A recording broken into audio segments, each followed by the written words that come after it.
The S&P 500 is looking very strong today, with nearly every single company up in the green other than Nvidia, which is down 2.5% today. And we are focusing our attention on British American Tobacco, the high yielding company, which as we can see up 2.3% just today. Now, in terms of the yield, it is 9.2% on a trailing 12-month basis, and we do see a double buy rating, in fact a fairly strong one from Wall Street at 4.4, although we see a hold from Quant. We're going to do our in-depth analysis of this tobacco company. As always, we will do a deep dive looking at their top line revenue growth, seeing how much that specifically is, as well as their bottom line net income. We're also going to take a look at the health of this company. Given they do pay a lot of dividends, we want to ensure the cash is sufficient versus their total debt. And we're also going to cover their dividend safety, which we do have as a bit of a worrying sign, 45 borderline safe. And we'll look at the supporting metrics like the free cash flows, like the payout, their debt levels, their ROICs. We also want to see what are the institutions themselves doing. Are they buying or selling over the last 12 months, as well as the more recent quarter? And we'll also run it through the valuation model, getting to our intrinsic value. We'll get to our acceptable buy price whilst incorporating our investor margin of safety, as well as seeing what are Wall Street forecasting over the next 12-month period. So as a reminder, this is a company that is down around 2% over the last 12 months, but in fact year to date it is looking fairly strong. It is up around 11%, although if you have been a longer term shareholder, you would be down around 45%. Bear in mind this doesn't include dividends reinvested, and we can see all-time highs sitting around that level of $70 to $72 in 2017. Now, as we mentioned, 9.2%, so it is a nice yield for those that are looking for income from their investment. And in terms of the forward P, 6.81, much lower than the S&P's 22.5, but as always, we'll compare it to the sector for that relevancy. Now, we'll just quickly touch upon the institutions, what they're doing. 21.44% ownership, now 678 million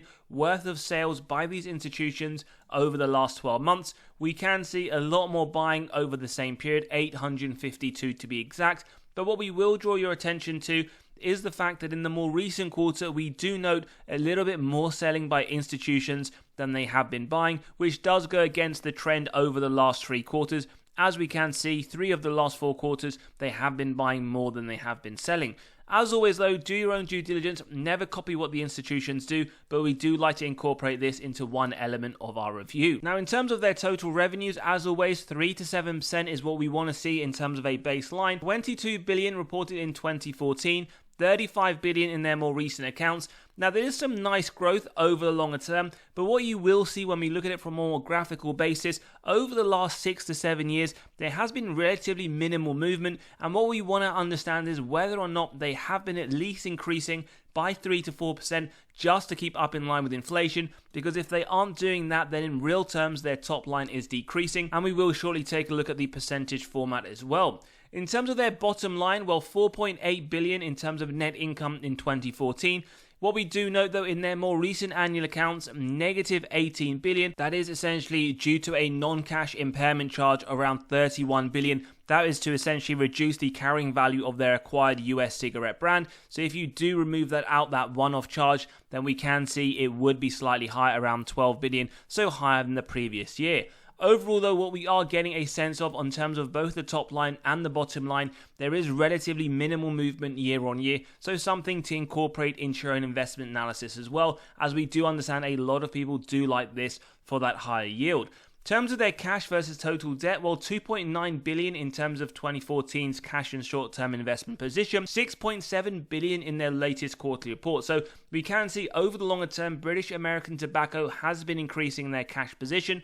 And when we do compare that numerically and directionally to their total debt, what we can clearly see is that it has increased significantly, 19.3 billion in 2014, 51 billion in their latest annual report. And when we do look at it graphically, even though it has been coming down from the 27 position, we still know over the longer term it has increased, and that position of 51 billion is very high in comparison to their total cash. Again, something that we will have to take a look at, as that will affect that borderline safe dividend score, and the main reason why a lot of people buy this company is for that very high single-digit yield. We just also want to point out, in terms of looking at the earnings per share estimates into the next few years, if they were to hit their 2025, the forward P would reduce, although marginally, to 6.48. But what this also highlights, their earnings per share increase on a year-on-year basis is very minimal, and again, the same does go for that top line revenue. 33.8 anticipated for the full year 24,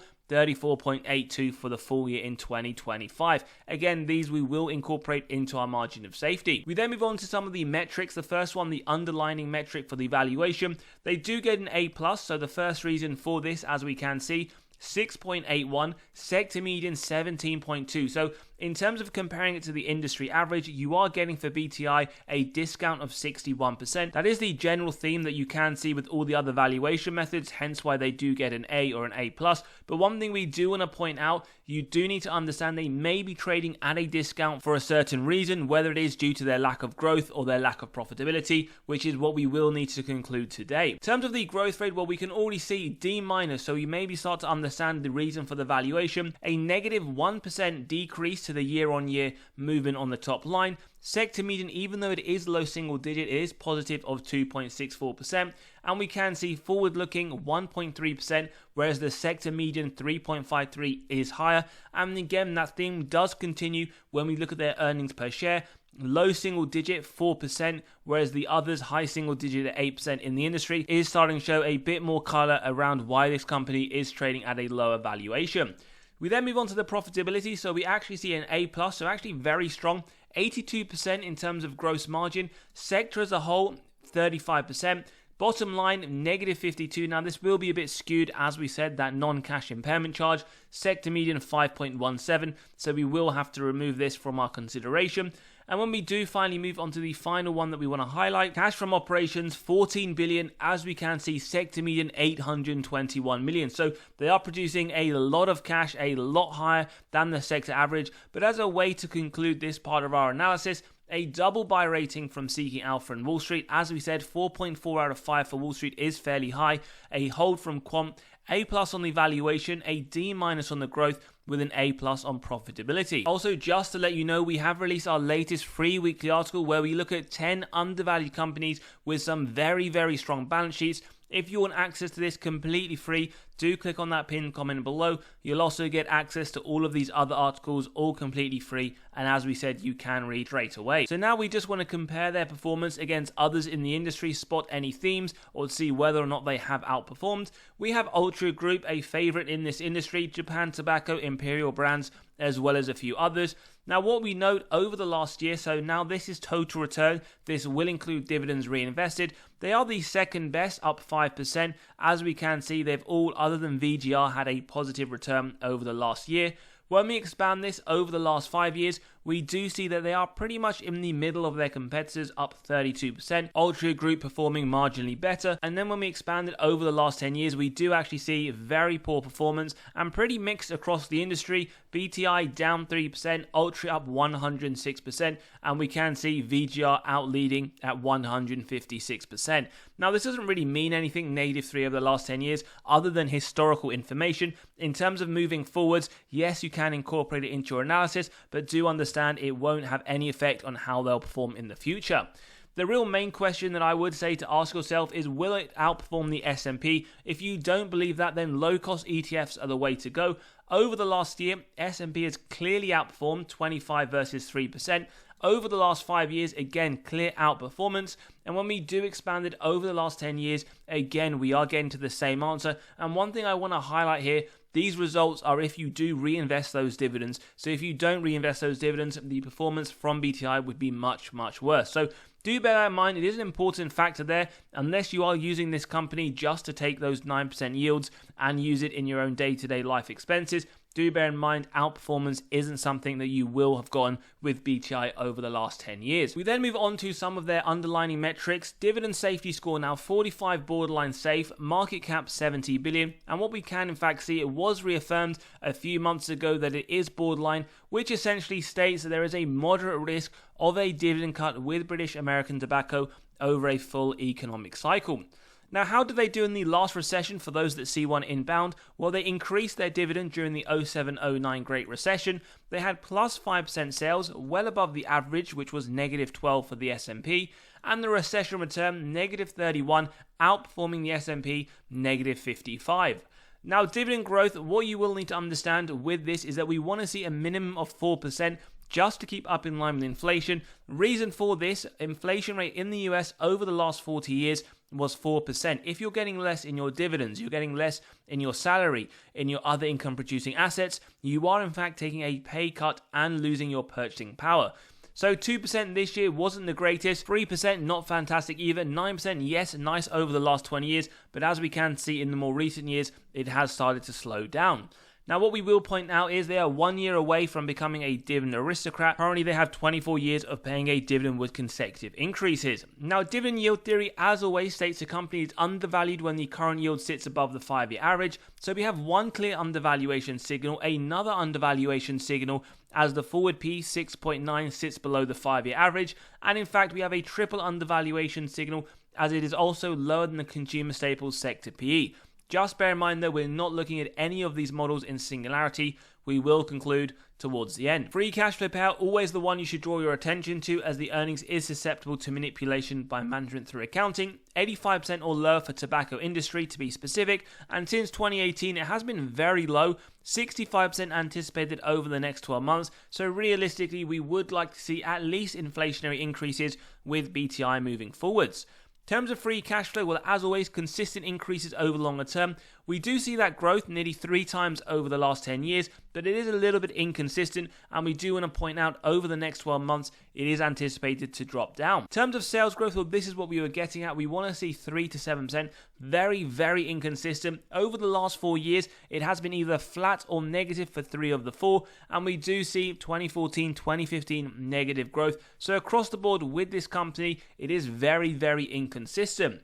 On top of that, with shares outstanding, we do essentially see the opposite of what we want to see. We want share buybacks. What we can see is share dilution. Again, do bear that in mind, factor that into your own analysis.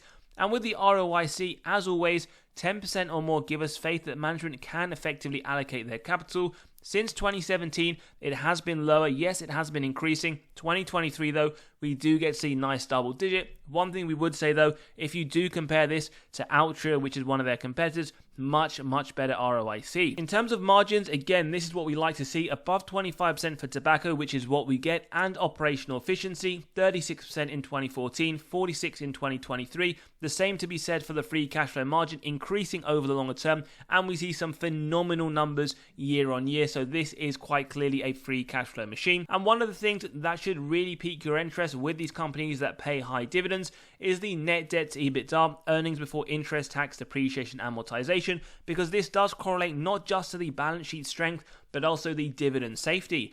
Now, we want to see below 3 for tobacco companies, and these numbers, why they're important, because they show the number of years it would take the company to pay off all of their debt net of cash on hand. Very high in 2017, so nice to note it has come down, 2.65 in 23, 2.69 over the next 12 months. So we can see it is a little bit lower than 3. Ideally, we do want to see it lower than this because they are paying a very high yield. But the fact that their central free cash flow payout is looking okay as well. So far, the dividend does look okay. No major worry that we can see in terms of any potential dividend cut. So let's jump into the valuation model. As always, if you do enjoy the content, value is being provided. Smash that like button, hit that subscribe and bell button so you are continually notified of these videos as they drop.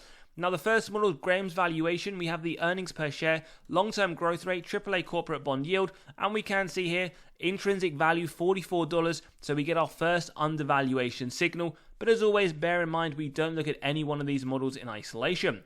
We then have the multiples valuation model, companies in a similar sector and size, average P multiplied by the EPS of BTI, and we do get a second severe undervaluation signal, $53, market value 32. We then move on to the DDM model. As we can see, average growth around that 3% level. There hasn't been a dividend cut, but again, this company does pay out in pounds sterling, hence why we have the FX rates. Moving forwards, we've gone very conservative at that 1% level, and we do get a third undervaluation signal. We then move on to the DCF model, free cash flow year on year, average growth rate Forward looking, we've gone very pessimistic to be conservative. With that discount rate, we get the present value of future free cash flows and terminal value, add together with the cash, subtract total debt, get to the equity value, divide by those shares outstanding, and we can see a fourth and final undervaluation signal. So our intrinsic value then is the average of these four models, and in today's episode it is arriving at 45.81. Do bear in mind you can grab a copy of this model by clicking on the pinned comment below, getting to your own intrinsic value as well as your own acceptable buy price, whether it's for BTI, other companies in your portfolio, or those on your watch list. So 10% margin of safety, as always, we start off with that on the channel and we execute on it if it meets our 3 golden criteria: wide moat, strong financial metrics, good forward-looking data. If you believe that, well, buy up to $41.23. But again, as always, we keep going until it's near the current trading price to understand what level we are working with. 25% still showing a buy. At 30%, we can see pretty much on the current trading price. So whether or not you believe this industry is dying or you see more upside on other companies, you can see right now, based on our estimates and judgments, we have a 30% MOS level. In terms of Wall Street and their expectations, well, they see some nice upside for a company that also pays out a very nice yield. They see here their price around $39 over the next 12 months, 22% upside over the year. As always though, do let us know your thoughts in the comments below, whether you are buying BTI or you were buying it this year as it is up very nicely, or maybe you prefer Ultra, Philip Morris, Universal. But as always, if you have enjoyed the content, value has been provided, smash that like button, hit that subscribe and bell button, and we'll see you all on the next one.